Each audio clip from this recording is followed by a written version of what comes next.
जैसा कि आप सबको मालूम है कि दुनिया में ऐसी बहुत सी मिस्ट्रीज़ हैं जो कि अनसॉल्व रही है और अब तक उसका कोई प्रॉपर एविडेंस नहीं मिल सका। इन्हीं में से एक मिस्ट्री है एलिसा लैम की, जिसकी पूरी जानकारी हम आपके साथ इस वीडियो में शेयर करेंगे। Welcome to our YouTube channel.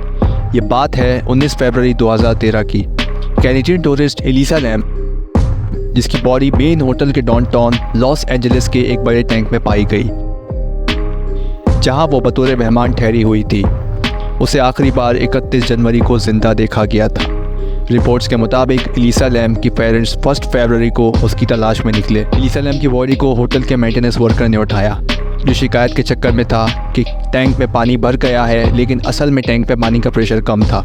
Elisa lamb की तरफ लोग उस वक्त मुतवज्जा हुए जब 13 फरवरी को लॉस एंजलिस पुलिस डिपार्टमेंट ने होटल के एलिवेटर में एलिसा लैम की अजीबोगरीब एक्टिविटी को नोटिस किया। एलिसा लैम की जानिब से दिखाई जाने वाली सिक्योरिटी कैमरे की फुटेज जारी की गई। जब 21 फरवरी को एलिसा लैम का पोस्टमार्टम किया गया, तब एलिसा लैम की मौत पर कुछ फैसला तो नहीं हो सका, तो Los Angeles county coroners office ने बाद में एलिसा लैम की मौत को एक हादसा करार दिया, जिसमें बाइपोलर डिसऑर्डर को अहम हिस्सा माना गया। बाइपोलर डिसऑर्डर एक ऐसी मेंटली बीमारी है जिसमें उस शख्स के मूड में पीरियड ऑफ एक्सट्रीम्स बहुत ज़्यादा हाई या लो हो जाती है। इसका मतलब ये है कि इंसान कभी बिला वजह बहुत ज़्यादा खुश हो जाता है, तो कभी बिला वजह बहुत ज़्यादा अफसरदा हो जाता है, जिसका उसके दिमाग पर गहरा असर पड़ता है। इस वजह से इंसान अजीबोगरीब एक्टिविटीज़ करने लगता है।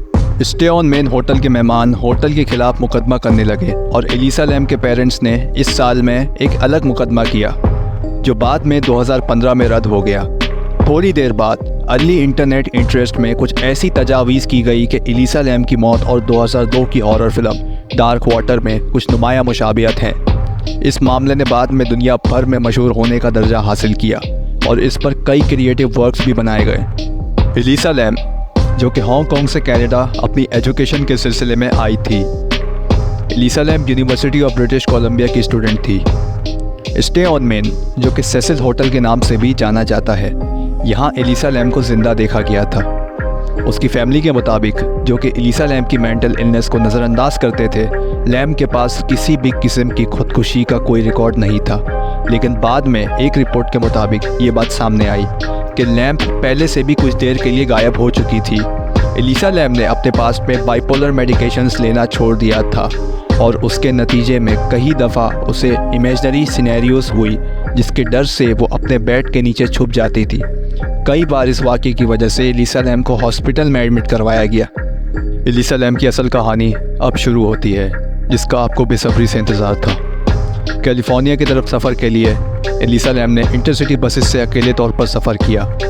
उसने सैन डिएगो ज़ू को विज़िट किया और वहाँ से ली गई तस्वीरों को सोशल मीडिया पर शेयर किया। 26 जनवरी को वो लॉस एंजलिस पहुँची। 2 दिन बाद उसने सेसिल होटल में चेक इन किया, डाउनटाउन स्किड रो के करीब। लैम को पहले होटल के 5th फ्लोर पर एक शेयर्ड रूम अलॉट हुआ था, लेकिन उसके रूममेट्स ने होटल के वकील के मुताबिक कुछ अजीब एक्टिविटीज़ के बारे में शिकायत की और 2 दिन बाद लैम को अपने रूम में शिफ्ट कर दिया गया। सेसिल होटल और स्टे ऑन मेन के मैनेजर एमी प्राइस के मुताबिक लैम अपने रूममेट्स के लिए गो होम और गो अवे लिखी हुई नोट्स छोड़ती थी और वह रूम के दरवाजे बंद कर देती थी और दाखिल होने के लिए एक पासवर्ड का इस्तेमाल करती थी। लैम की मिसिंग से कुछ दिन पहले लैम ने बुरबैंक में कोनन का लाइव टॉक शो अटेंड किया, लेकिन लैम की मेंटली प्रॉब्लम की वजह से उसे सिक्योरिटी ने स्टूडियो से बाहर निकाल दिया। होटल के स्टाफ ने बताया कि लैम उस दिन अकेली थी। होटल के बाहर द लास्ट बुक स्टोर के मैनेजर कैटी ऑर्फन थी। कैटी ऑर्फन ने CNN को बताया वो अपनी फैमिली के लिए गिफ्ट्स ले रही थी। जब पुलिस ने होटल में रिसर्च किया, जहां वो कानूनी हद तक जा सकते थे, उन्होंने लैम के कमरे को चेक किया और पुलिस डॉग्स K9 यूनिट्स को इमारत के अंदर छत तक भेजा, लेकिन डॉग्स भी उसे ढूंढने में कामयाब नहीं हो सके। पुलिस का कहना था कि हमने हर कमरे को नहीं छाना। 6 फरवरी को, एक हफ्ते बाद, जब लैम को आखिरी बार देखा गया था, तब पुलिस ने फैसला किया कि उन्हें और मदद की ज़रूरत है। उसकी तस्वीरों का पोस्टर, फ्लायर्स, नेबरहुड और सोशल मीडिया पर पोस्टर बना के लगाया गया। इसी वजह से इन तमाम जानकारियों को मीडिया के ज़रिए पब्लिक की तवज्जो में लाया गया। उसका फ़ोन ना तो उसके पास मिला, ना ही उसके होटल के कमरे में। ये मालूम नहीं है कि उसका फ़ोन चोरी होकर किसी हैकर के ज़रिए या QE के ज़रिए ब्लॉग की कंटिन्यू अपडेट्स कैसे की गई, और ये भी नहीं मालूम कि अपडेट्स उसकी मौत से कैसे ताल्लुक़ रखते हैं। सितंबर 2013 में लैम के पेरेंट्स ने एक रॉन्गफुल डेथ लॉसूट फाइल की, जिसमें उन्होंने इल्ज़ाम लगाया कि होटल में ऐसे खतरात को देखें और ढूंढें जो लैम और दूसरे होटल के मेहमानों के लिए खतरात का सबब बन सकते हैं, और जानी नुकसान और लैम को दफनाने के तमाम खर्चे की मांग की। होटल ने इसके जवाब में कहा कि हमें खुद नहीं मालूम कि लैम पानी के टैंक में कैसे जा सकती थी, और क्योंकि ये मालूम नहीं था कि लैम टैंक तक कैसे पहुंची, इस इंसिडेंट को रोकने के लिए कोई जिम्मेदारी नहीं थी। 2015 में कोर्ट की तरफ से ये केस डिसमिस कर दिया गया। लैम की मौत के हवाले से पूछे जाने वाले सवालों में से एक सवाल ये भी था कि क्या वो खुद टैंक में घुस सकती थी। 4 टैंक्स जो कि 4 बाय 8 फुट के सिलेंडर्स थे, जो कंक्रीट ब्लॉक्स पर टिके हुए थे, उन तक पहुंचने का कोई मुकर्रर रास्ता नहीं था, और होटल के वर्कर्स को पानी देखने के लिए सीढ़ी का इस्तेमाल करना पड़ता था। इन्हें भारी ढक्कनों से बचाया गया था, जिसकी वजह से उन्हें अंदर से बंद करना मुश्किल था। जिसने सबसे पहले लैम की बॉडी को देखा, उसने कहा कि ढक्कन उस वक्त खुली हुई थी। इस सवाल को हल करते हुए उसने कहा कि वह अंदर से ढक्कन कैसे बंद कर सकती थी। पुलिस डॉग्स जो लैम के होटल में तलाश कर रहे थे, उसके गायब होने की थोड़ी देर बाद छत तक पहुंचकर भी उसका कोई पता नहीं लगा सके। एलिसा लैम की इंटरनेट पर वायरल होने वाली पैरानॉर्मल वीडियो, जो एलिवेटर वीडियो है, उस वीडियो में ये वाज़े तौर पर देखा गया है कि एलिसा पर हराम दवाइयों का असर हुआ है।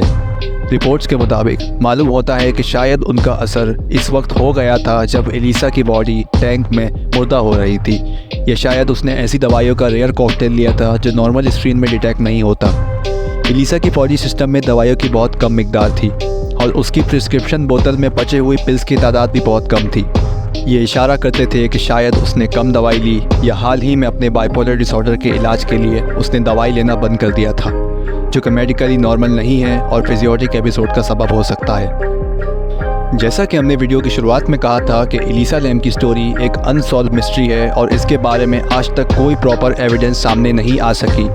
अब चूँकि ये एक हादसाती मौत थी या पैरानॉर्मल इंसिडेंट, इस एक फुटेज को देखकर इस बात का अंदाज़ा नहीं लगाया जा सकता कि हकीकत क्या है। मज़ीद इन्फॉर्मेटिव वीडियोज़ के लिए हमारे चैनल को सब्सक्राइब करें। शुक्रिया।